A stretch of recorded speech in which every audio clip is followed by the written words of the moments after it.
জাতীয় নির্বাচনকে সামনে রেখে 237টি আসনে গেল ৩ নভেম্বর প্রাথমিক তালিকা ঘোষণা করে বিএনপি। 63টি আসন ফাঁকা রাখার পেছনের কারণ নিয়ে রাজনৈতিক পরিমণ্ডলে চলে নানা আলোচনা।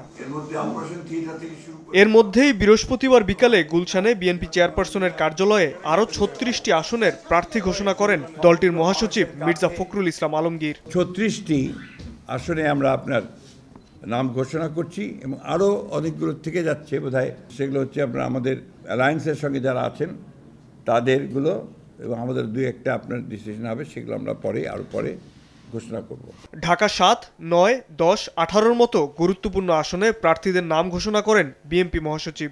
আলোচিত ঢাকা 10 আসনে মনোনয়ন পেয়েছেন শেখ রবিউল ইসলাম, বরিশাল 3-এ অ্যাডভোকেট জয়নুল আবেদিন, টাঙ্গাইল 5 আসনে সুলতান সালাউদ্দিন টুকুর নাম ঘোষণা করা হয়।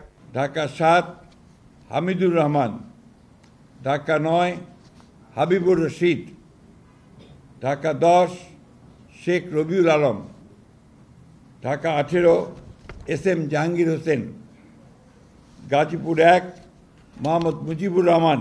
এদিন বিকেলে রাজধানীর আগারগাঁওয়ে প্রধান নির্বাচন কমিশনার AMM নাসির উদ্দিনের সঙ্গে বৈঠক শেষে বিএনপির স্থায়ী কমিটির সদস্য নজরুল ইসলাম খান বলেন, যথাসময়ে জাতীয় নির্বাচনের তফসিল চায় বিএনপি।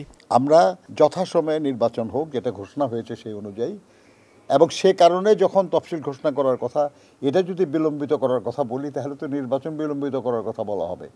আমরা এটা ওইভাবে বলার কোনো সিদ্ধান্ত আমাদের দলের নেই। অনিবার্য কারণ ছাড়া ভোট প্রক্রিয়া থেকে বিএনপি সরে আসতে চায় না বলেও জানান দলের এই শীর্ষ নেতা।